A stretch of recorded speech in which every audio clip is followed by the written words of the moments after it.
응응님이 안녕하세요 선생님. 제가 무신론자가 된 이후로 인간과 동물은 크게 다르지 않은 것 같은데요. 인간의 특징은 다른 동물보다 지능이 높잖아요. 지능이 높은 이유가 대뇌피질이 두껍게 진화되면서 동시에 지능도 높아졌다고 알고 있습니다. 그리고 지능이 높으니까 자아라는 게 생겼고, 자아가 있으니까 인간은 자신의 존재의 원인과 의미와 목적에 대한 답을 갈망하게 되었고, 그로 인해 미신과 종교와 신비주의 철학이 생겨서 인류가 이렇게 고통 속에 살아간다고 생각하는데요. 제가 생각하는 게 맞을까요? 인간은 지능이 높은 대신에 이런 형이상학적인 딜레마에 빠지는 그런 불행한 존재라고 생각하는데, 성님 어떻게 생각하시나요? 자, 이렇게 돼 있네요. 이것도 간단하게 한번 이야기해 봅시다. 사실 이제 시간 여유가 있으면 이렇게 대화를 해본다면, 대화 쪽으로 보자면, 뭐 여러 가지 이야기를 할 법한 내용들입니다. 그러나 일단 시간이 10시 46분이니까 무신론자가 되셨다. 예. 인간과 동물은 크게 다르지 않은 것 같은데요.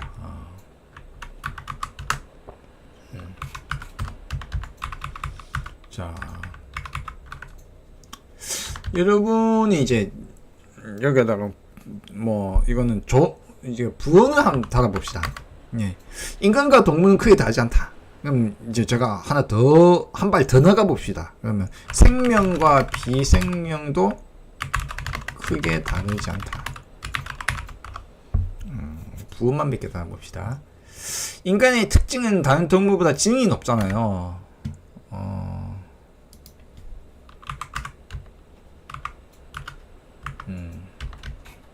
지능이다. 지능이 뭐죠? 참 어려운 이야기예요. 저 지능이 높은 이유가 대뇌피지 두껍게 진화하면서 동시에 지능이 높아졌다고 알고 있습니다. 뭐 그럴 수도 있겠네요, 그렇죠? 네, 뭐 근데 그렇지 않을 수도 있다.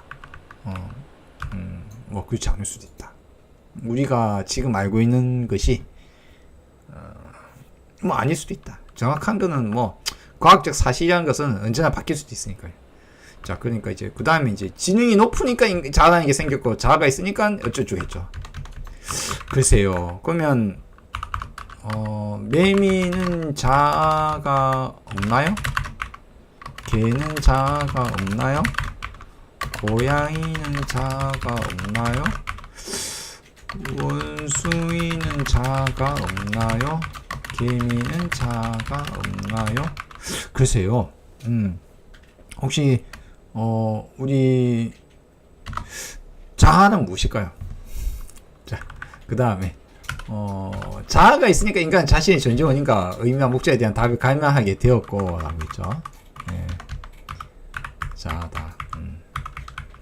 나 스스로 나란 것이 있어. 그럴 수 있죠, 그렇죠? 나는 어디에서 왔고 어디로 가고 나는 무엇인가. 예. 뭐 그럴 수 있어요. 예. 근데 또 한편으로는 그래요. 과연 그럴까? 예를 들어서 태어났어요. 태어난 장소에 사람들이 다 어렸을 때 이렇게 가르쳐주는 거예요. 우리는 자연에서 왔고 자연은 돌아간다.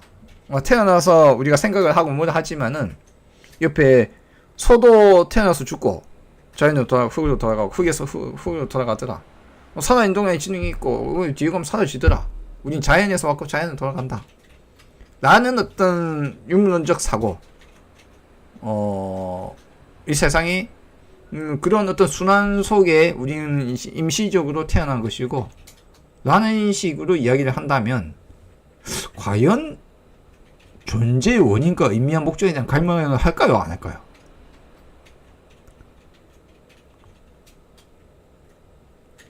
그러니까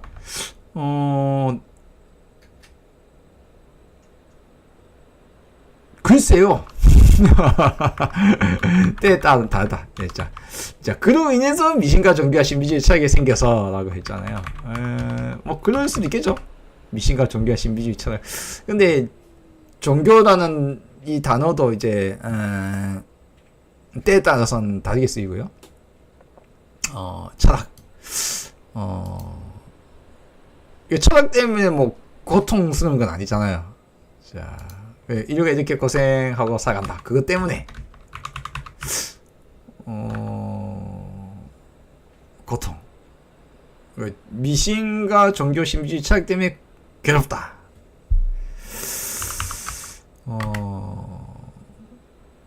글쎄요. 그렇지 않을 수도 있지 않을까요? 인생 자체가 무상하고 부모와 헤어지기 싫고 아내와 헤어지기 싫고 자식과 헤어지기 싫고 친구와 헤어지기 싫고 헤어지기 싫지만 헤어지는 상황이 왔을 때 괴로운데 그 괴로움을 덜려고 하는 것일 수도 있지 않을까요? 그러니까 한편으로는 우리가 흔히들 말하는 이제 애니미즘 있잖아요. 애니미즘. 살아있는 것에 어떤 정신력이 있고 뭐 그게 이제 죽어서도 뭐 계속된다거나 정령 그런 영혼 그런 것이 있어. 살아 움직이는 무엇인가 움직이는 것에는 무엇인가가 있어. 그래서 이제 뭐 그것이 안 사라지고 영혼이라는 존재를 가정한다거나 하는 것도 또 다른 한편의 뭐 짐작이고 상상일 수도 있습니다. 그런데 어떤 경우에 우리가 어떤 괴로움을 정면으로 마주 보기보다 어떤 위안이 되는 회피 뭐 그런 식으로 바라본다면 사실 헤어짐의 괴로움을 조금은 희석시키고 그냥 좀 인생을 살아가는데 그러니까 뭐 헤어짐에 그러니까 무상하다 항상하지 않다. 그러니까 헤어질 수밖에 만나면 헤어지는 부모와 자식이 있으면 부모가 죽고 자식이 죽거나 부모 죽거나 친구가 많으면 친구 중에 누군가는 먼저 죽거나 연인이 많으면 연인 중에 누가 한 명이 죽거나 친구도 누가 죽을 수도 있잖아요. 우리는 헤어짐의 세상에 살고 있습니다. 헤어짐의 세상, 무상한 세상에 살고 있습니다. 헤어짐의 괴로움 이게 괴로울 수도 있고 괴롭지 않을 수도 있지만 보통은 괴롭겠잖아요. 우리가 바라는 것은 그렇게 갑작스러운 헤어짐이 생기지 않기를 바라는데 그런데 이제 그걸 어떤 뭐 위안 회피라는 쪽으로도 뭐 있을 수 있을 것 같습니다.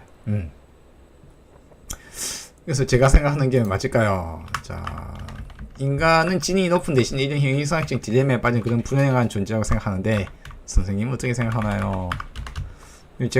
저는 이제 인간이 지능이 높은 대신 이 형이상학적인 딜레마에 빠지는 그런 불행한 존재 생각한다고 하는데 사실 여러분이 이제 동물 다큐멘터리 같은 걸 보시면요. 원숭이과에 속하는 어떤 제가 그때 봤던 게 원숭이였던 것 같은데 원숭이과의 어떤 어미 원숭이가 자기 새끼 원숭이가 죽었는데 죽은 새끼의 시체를 놓지 못하고 손에 잡고 다니는 것이 목격되었습니다. 그럼 이제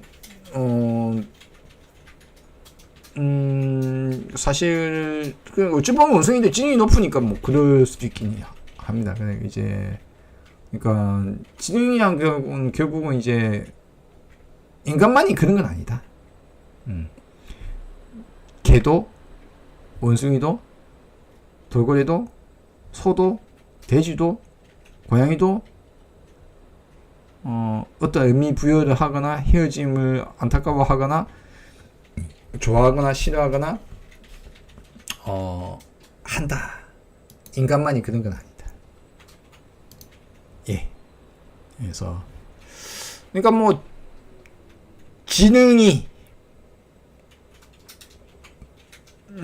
그런 어떤 역할을 한다는 것도 일부는 맞는 것 같고요. 일부는 근데 그게 단순히 지능이 높아서 형이성적인 딜레마에 빠지는 것은 아닌 것 같고, 예, 이거는 이제 근데 이제 불행한 존재인가는 또 별개인 것 같고, 예. 동물들이 걱정 없이 행복하게 사는 것 같아서 자아도 없이 본능에만 따라서. 글쎄요, 자아가 뭐냐에 대한 정의가 서로 다르겠습니다만,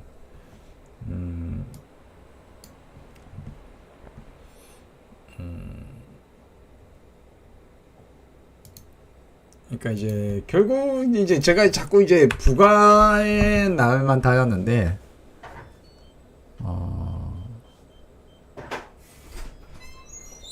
네, 이게 이제 행과 불행에 대한 그런 것을 인간이 좀 깊이 생각할 수 있다. 그건 맞는 것 같아요. 인간이 스스로를 더욱 괴롭힐 수 있다. 요거는 맞는 것 같아요. 그러니까 지능이 높은 어떤 경우, 스스로가 바라는 것이 제대로 되지 않았을 경우, 그로 인해서 굉장히 괴롭힐 수 있는 건 맞는 것 같아요. 그럼 이제 내가 괴롭히는 것이 괴롭힐 수 있다. 근데 이제 그래서 불행한 거는 또 별개고요. 예. 그러니까 이제 사실 인간이 행과 불행을 느낄 수 있음으로 인해서 또 인생에서 재미가 거기에 또 있거든요. 예. 소위 말하자면 이제 보상과 성공과 실패, 바램과 불만족, 만족과 불만족, 바램과 희망, 이 다면적입니다. 그러니까 다면적으로 요즘에는 봐줘요. 네, 다면적으로. 사람에게 그와 같은 지능이 있고 우리가 그것을 사유해 볼 수 있고 나 자신조차도 사유해 볼 수 있고 내가 자아라고 생각하는 것조차도 다시 한 발 떨어져서 그것조차도 하나로 사유의 대상으로 생각해 볼 수 있는 인간이 그래서 어찌 보면 인간이라서 또 깨달을 수 있기도 하고요. 지혜로울 수 있고, 예, 또 한편 다면적입니다. 그래서 꼭 그것 때문에 인간이 불행한가 하면 그건 또 아닌 것 같아요. 예. 허무주의에 빠지는 자살 같은 경우에서 그렇긴 하죠. 예, 근데 자살은 또 사람만 자살하는 건 아니거든요. 물고기도 자살하고 쥐도 자살하고, 예, 이제 어떤 그 스스로를 괴롭히는 경우가 생깁니다. 스트레스 많이 받았을 경우 어떤 스트레스에 참지 못하고 죽어버리는 경우도 많습니다. 예.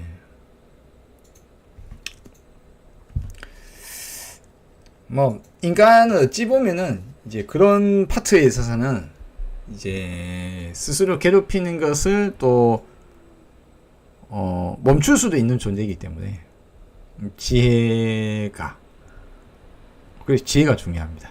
예. 내가 어떻게 작동하는가, 인간이란 무엇인가.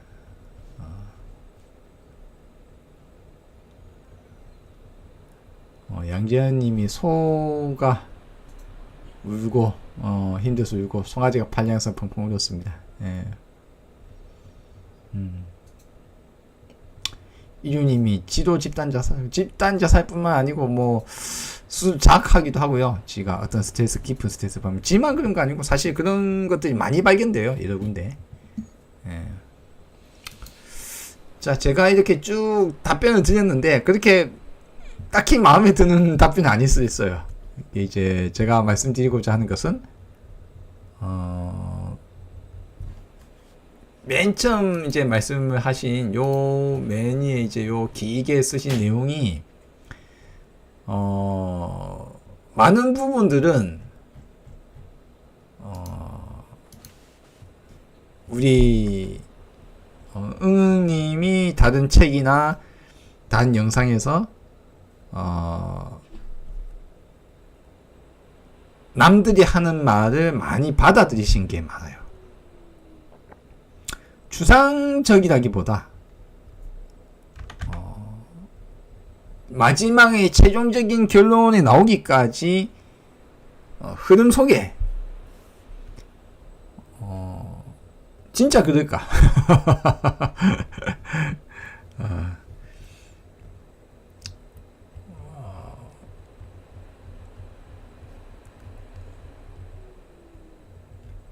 이게 쉬운 일은 아니죠. 예, 쉬운 일은 아니에요. 그러니까 조금 질문이 짧은 게 더 좋을 때가 있어요. 예, 그 이제 질문이 서로 대화 속에서 다시 드러나기도 합니다만. 그래서 결국 이제 핵심은 이런 거겠죠. 지능이 인간은 지능적이고 지능적인 지능이 나를 괴롭히는 게 아닌가? 라고 이야기를 하셨잖아요. 그럼 지능 탓으로 돌려야 되겠네요. 근데 지능 있는 걸 어떻게 해? 없앨 수도 없고. 그러니까 동물이나 소나 개나 개미보다 인간이 더 스스로를 괴롭힐 수 있다. 그럼 이제 지능 때문에 괴롭다면 그럼 개미는 행복한가?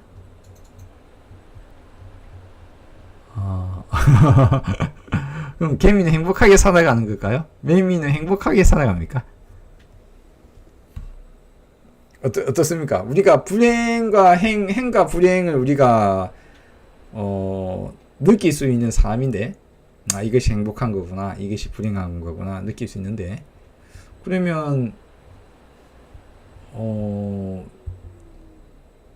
어떤 개미는 그러면 행복한 삶을 사는 걸까요? 자, 님이 왜냐하면 제가 사이비 종교를 알아차린 이후로 무신론자가 됐고 기독교도 진리가 아니라면 그렇다면 인간은 왜 존재하고 왜 살고 목적이 무엇인지에 대해서 진리를 찾고 싶어서 불교를 접하게 됐고 바로 보는 불교도 알게 돼서요. 자,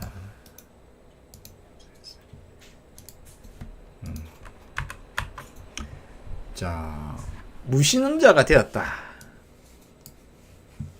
기독교도 진리가 아니라면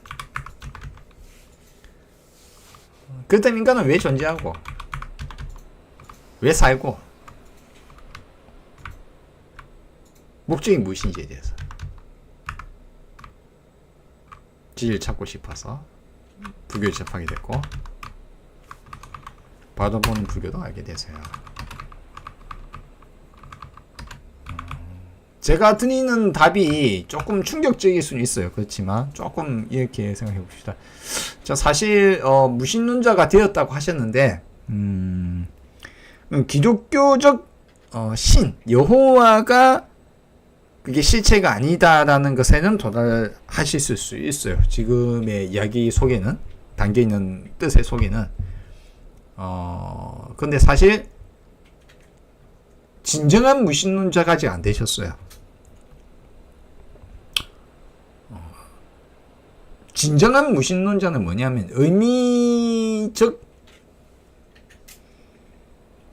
의미적 타파가 무신론자예요.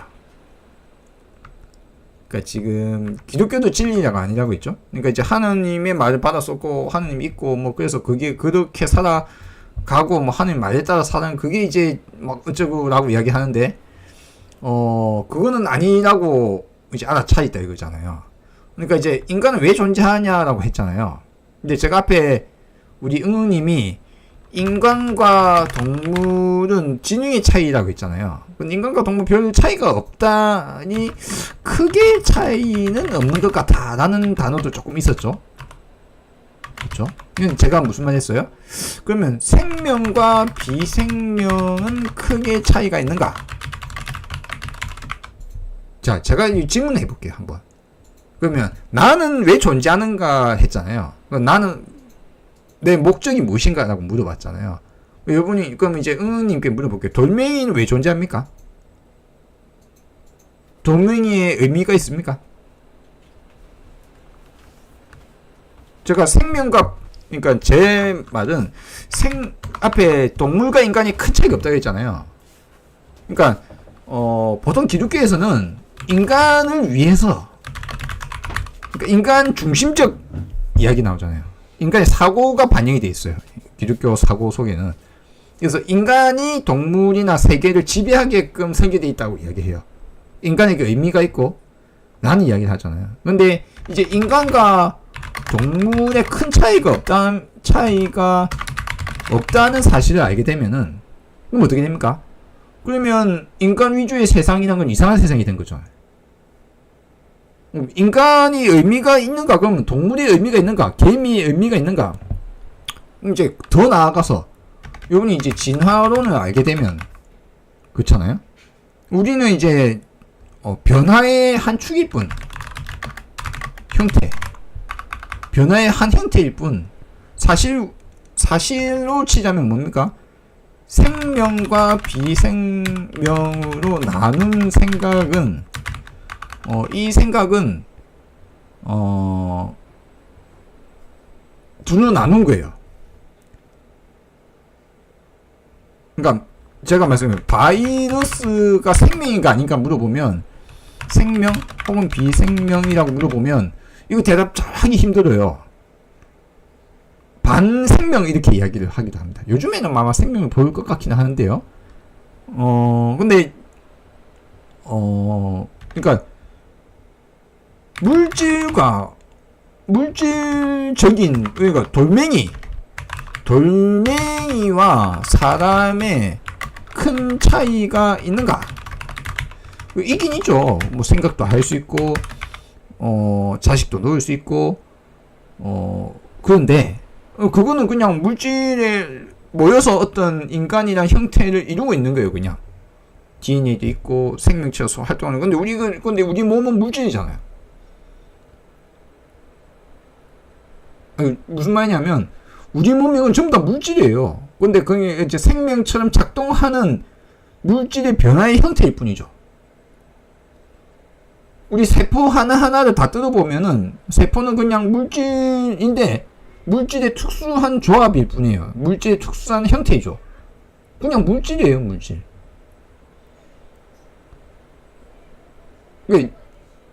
인간은 물질이 아니라고 생각을 하시잖아요.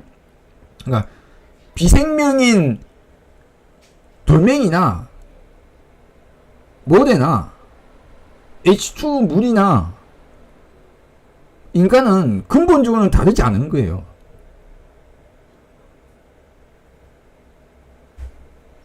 근데 이제 제가 그럼 돌멩이가 왜 존재하지? 그럼 돌멩이는 무슨 의미가 있지? 라고 생각을 합니까? 물은 왜 있지? 물의 의미는 뭐지? 라고 생각을 합니까?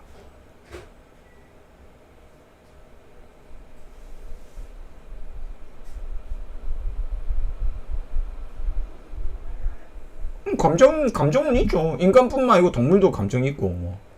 감정의 차이가 있을 뿐. 그러니까, 느낀다라는 것의 종류가 많아지잖아요. 인간으로 보면. 근데 이제 진화의 초기 형태로 가면 갈수록, 느끼는 종류가 적어지죠. 외부로부터의 감각이나 내부적인 것의 느낌이 적어지는데, 어쨌거나 느낌의 차이는 있지만, 생명체가 뭔가 느낀다라는 것, 외부와 내부를 구분해서 어떤 인지한다는 것이 이제 생명일 수도 있어요. 근데 어쨌거나 그거는 그냥 물질의 한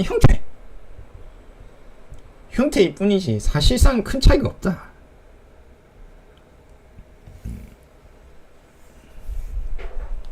그럼 이제 인간에게 의미를 찾는 것이 제가 의미 찾지만한 이야기는 안 해요. 내 삶의 의미를 찾지 마라 이런 말은 아닙니다. 근데 내 삶의 의미가 남이 정해주는 것인가?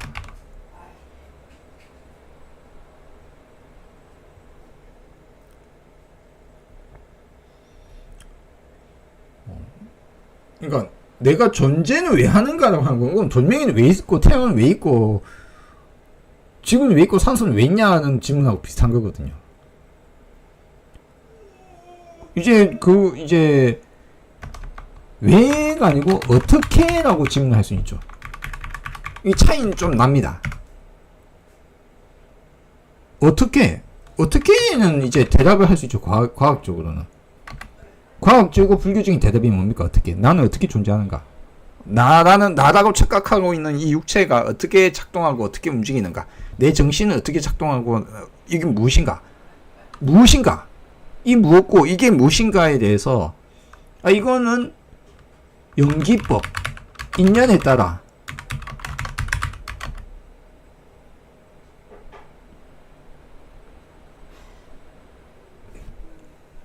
모였다가 흩어지는 그 한 순간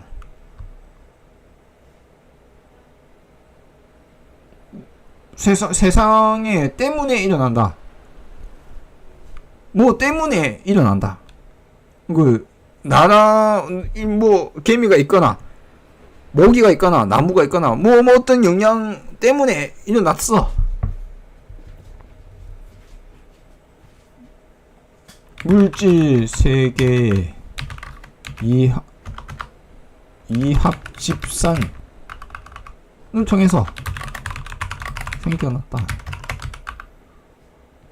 어떻게는 이제 답이 나오죠. 근데 왜라고 이야기 들으면 뭡니까? 의미적인 질문이잖아요, 이거는.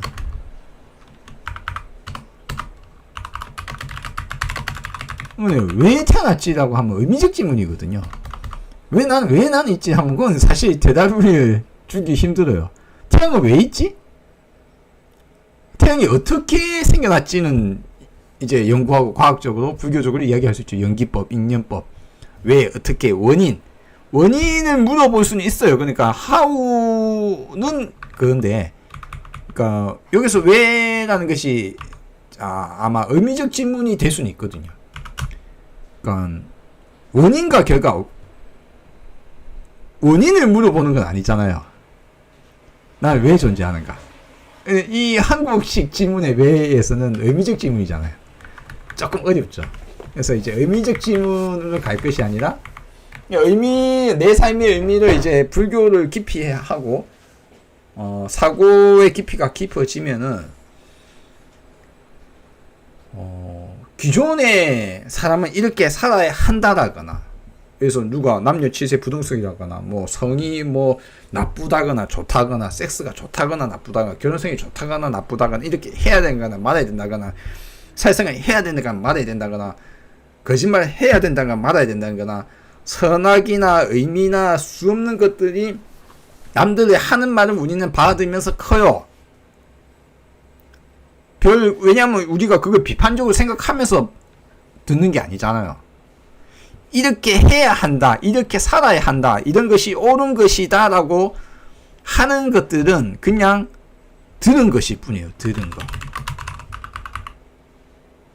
깊은 생각을 하지도 않고, 심지어 그거 말을 하는 사람들도 그 깊은 생각을 한 사람들이 아니에요. 그냥 다른 사람한테 들어서 자기도 그렇게 물든 것 뿐이거든요.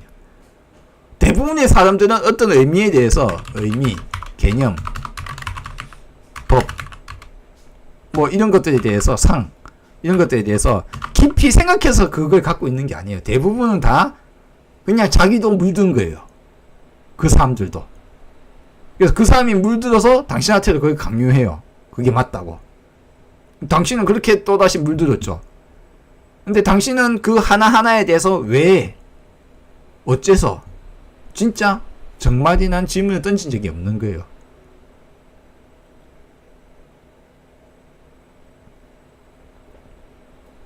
네. 그럼 이제 우리가 어떻게 살아가느냐에 나는 내 의미는, 내 삶의 의미는 무엇인가를 질문을 던지는 것이 나쁘다는 것이 아니에요. 그 아주 훌륭한 거죠, 어찌 보면. 그러니까 이제 기존의 사고방식과 신념 체계가 무너지면서, 그러니까 이제 기존의 사고방식, 이 누구 이거? 신념 체계가 무너지면서,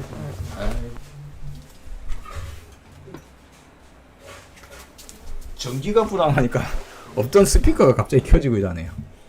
그러니까 이제 불교를 하다 보면 그런 순간이 찾아옵니다. 앞에 사실 자기 삶의 체계가 부서졌을 때도 그런 일이 벌어집니다. 기독교라는 것을 믿고 있었는데 그 믿음이 부서지고 나면은 뭔가 새로운 의미를 찾고 싶어 합니다.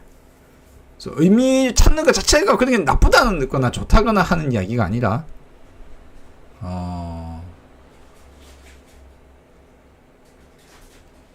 너무 빨리 결정 지으려고는 하지는 마라. 제가 전달하고 싶은 건 그겁니다.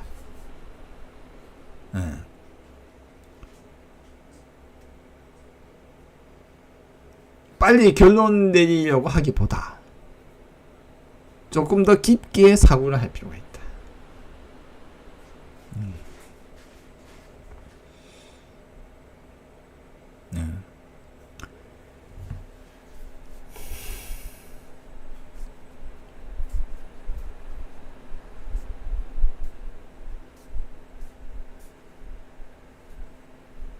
내 삶의 의미를 다시 재조립하고 다시 방향키를 내가 쥐게 되는 것이 올 수도 있어요. 이제 어찌 보면 삶의 주인이자 인연 따라 이렇게 살아가게 돼 있는데, 근데 이제 우리 응님이 어떤 겪고 있는 상태만으로도 굉장히 질문 자체가 의미심장한 질문들을 많이 하셨어요. 이제 사실 오늘 제 대답보다 사실 본인의 질문이 더 중요하다. 제 대답은 그냥 참조일 뿐이거든요. 그냥 제3자가 뭐 그냥 막 씨부린 거예요. 그건 별로 그건 대답이 되지 않거든요. 본인의 질문. 사실 제가 너무 서둘러서 뭐 제가 말해버린 느낌도 없지 않아 있습니다. 이제 본인의 질문에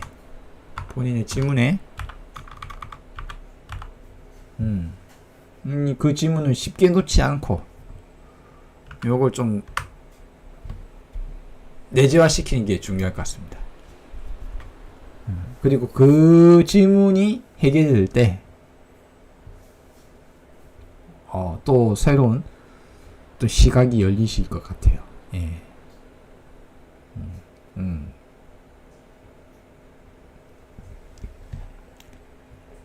사실 우리 응님의 생각은 지금 바로 보는 불교에 와서는 이제 이런 식의 회의적 질문을 하시고 이런 말씀을 하시지만, 사실 일반적인 불교에서는 일반적으로 불교라는 미신들이나 불교라는 형태로 뭐 또 무슨 의미를 막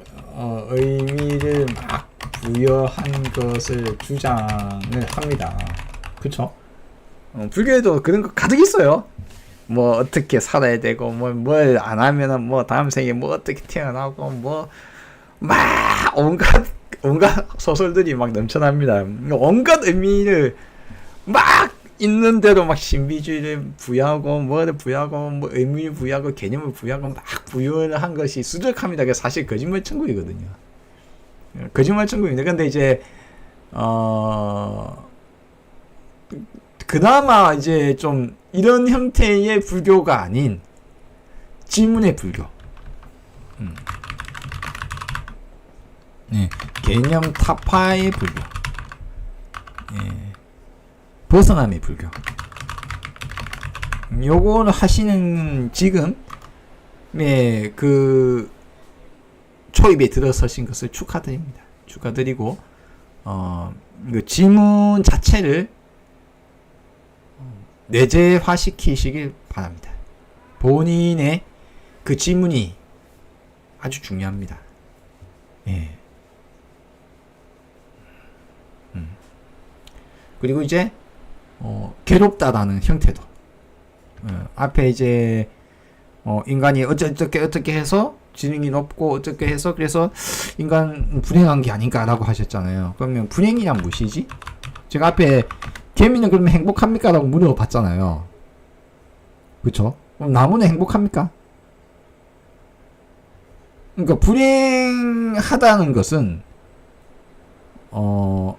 행복하고 싶다는 것도 한편의 반대편이기도 하잖아요. 그러면 불행과 행이란 것은 이분법적으로 이렇게 인간이 보통 사고를 하는데, 그러면 나무는 행복한가요? 인간이 감정이란 걸 갖고 있고 느낀다라는 점에 있어서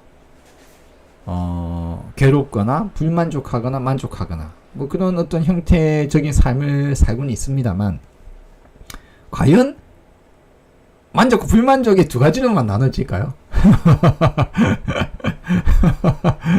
그러니까 앞에 이제 제가 다면성을 이야기 드렸는데, 다면성, 예, 실제적으로 인간의 지능도 다면적으로 봐야 됩니다. 예.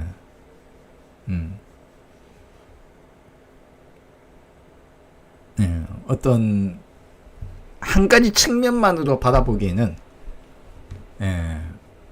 다면적입니다. 인간 자체가.